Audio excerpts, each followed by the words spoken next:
Om Swastiastu. Perkenalkan, nama saya Sangayumade Evi Ambarawati dengan presensi 9 dengan NIM 2211031042 dari kelas C2 Denpasar semester 5 dengan jurusan Pendidikan Guru Sekolah Dasar.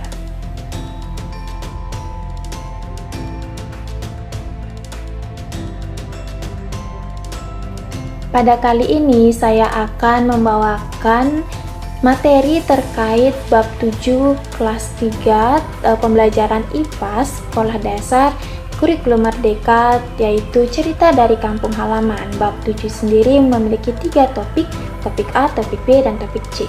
Dimana kali ini saya berkesempatan untuk membawakan topik A bagian 1 terkait tradisi keluarga dan masyarakat sekitar.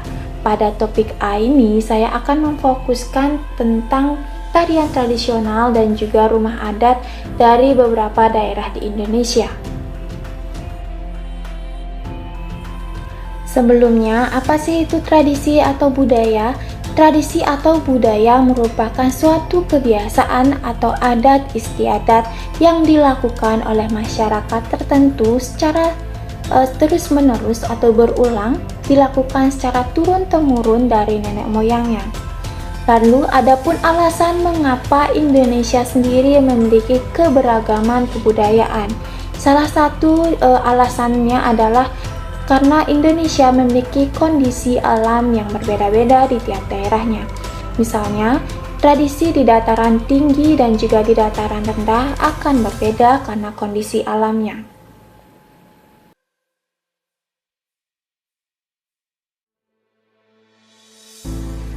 Nah, pada topik A sendiri terdapat di tengah halaman berbentuk V folding terkait suatu tradisi atau suatu kebiasaan dari tempat tinggal saya, yaitu Bali. Di mana di Bali sendiri mayoritas agama yang dianut adalah agama Hindu. Kebiasaan atau tradisi yang saya tampilkan pada pop-up book yaitu sembahyang dan membuat menghaturkan banten.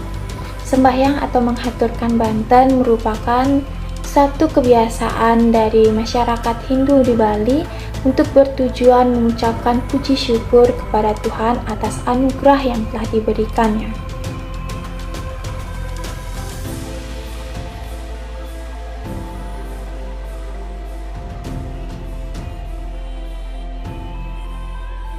Untuk selanjutnya saya akan menjelaskan rumah adat di Indonesia.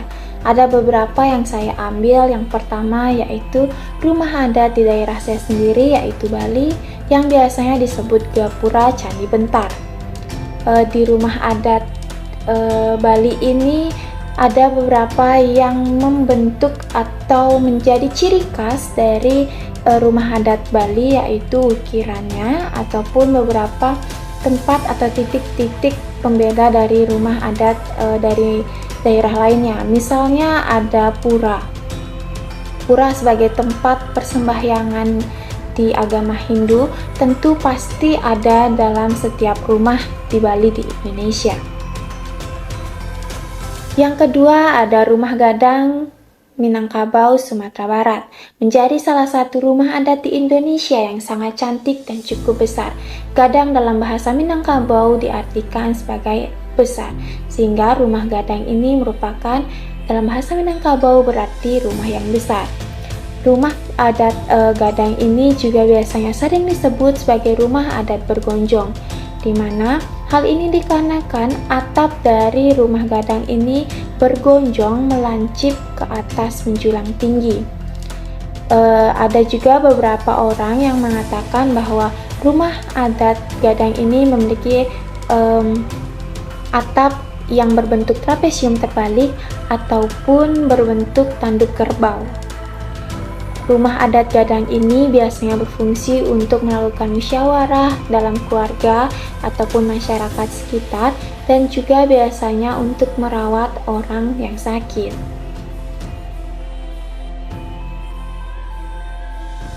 Yang ketiga ada rumah adat Honai, yaitu rumah adat dari Papua yang menjadi salah satu rumah adat di Indonesia yang sangat unik. karena berukuran hanya sekitar 2,5 meter saja dari permukaan tanah. Rumah adat Honai ini berdinding sebuah anyaman, juga dibalut dengan atap jerami yang berfungsi untuk melindungi dari hawa dingin maupun air hujan. Rumah adat Honai ini juga memiliki satu keunikan lagi, yaitu tidak memiliki jendela dan hanya memiliki satu pintu saja, yang menjadi salah satu ciri khas dari rumah Honai ini. Baik, selanjutnya saya akan menjelaskan terkait dengan tarian tradisional di Indonesia, di mana kita sebagai warga negara Indonesia sangatlah harus berbangga karena tradisi ataupun tarian tradisional ini sudah dikenal hingga mancanegara.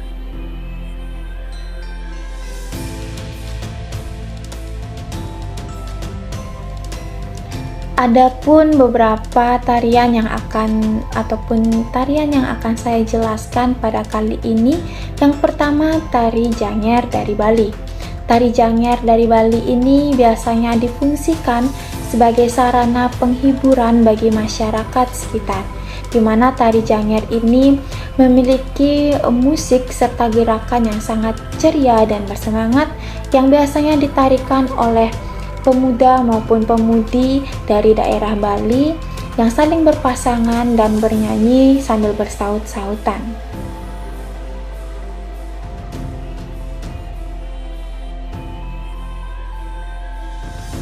Selanjutnya ada tari Gandrung Banyuwangi, yaitu Jawa. Tari Gandrung ini memiliki dua suku kata, yaitu tari dan gandrung. Gandrung sendiri berasal dari bahasa Jawa yang berarti tergila-gila. Maksud dari tergila-gila ini yaitu tergila-gila atas berkah Dewi Sri sebagai dewi kesuburan dalam mitologi Jawa. Biasanya tari gandrung ini dipentaskan atau ditarikan oleh masyarakat Jawa sebagai suatu penghormatan kepada Dewi Sri karena berhasil memanen hasil dari pertanian mereka.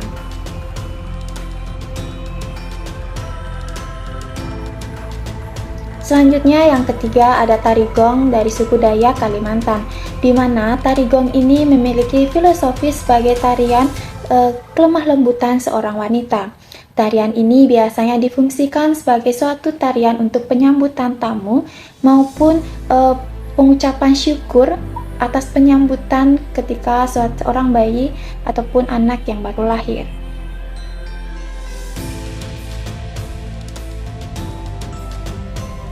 Yang terakhir ada tarian yang tidak kalah uniknya dari tarian Papua, yaitu tarian Sajojo, di mana tarian Sajojo ini juga berfungsi sebagai suatu sarana, sebagai suatu penyambutan tamu.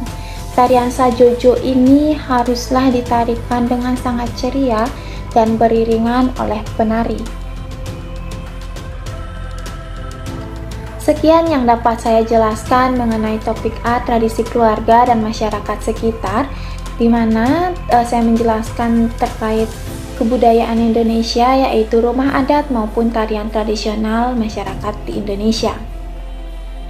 Dengan adanya video ini, saya mengharapkan sebagai salah satu warga negara Indonesia, mari kita ikut melestarikan kebudayaan Indonesia sebagai identitas negara. Untuk topik selanjutnya, baik topik A2, topik B, C, dapat dicari ataupun dilihat pada pop-up berikut ini. Sekian yang dapat saya sampaikan, terima kasih dan saya haturkan para mesanti.